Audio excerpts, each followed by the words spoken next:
First-century Jerusalem was a city of ancient stone, bathed in a honey-colored sunset. But those walls were shadowed by the reality of Roman occupation. In this era, power was a top-down hierarchy maintained by force.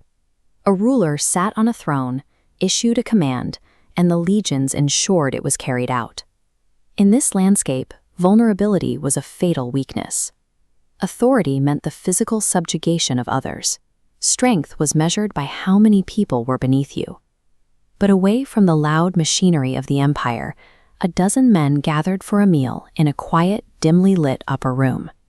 The most profound revolutions rarely start with the march of an army.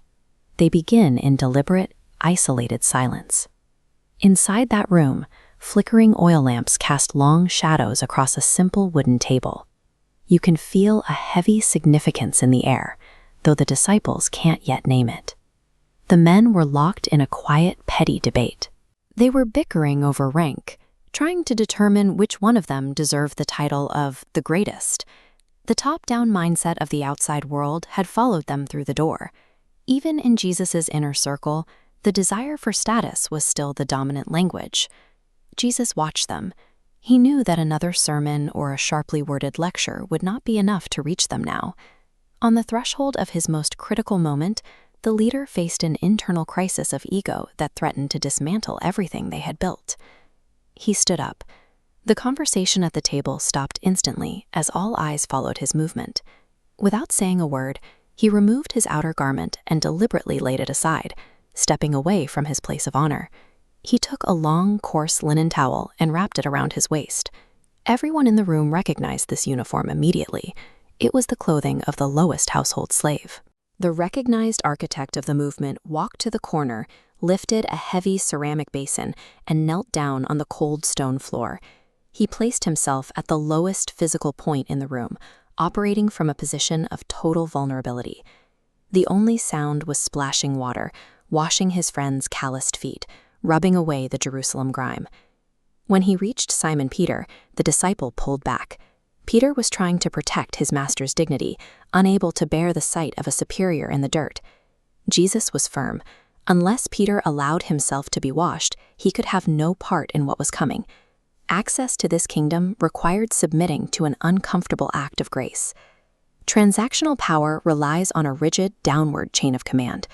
But Jesus' grace radiates outward from a central point equally, extending even to Judas.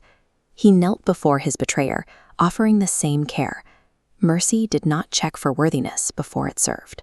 As the circle was completed, the social hierarchy the disciples had been building was systematically dismantled.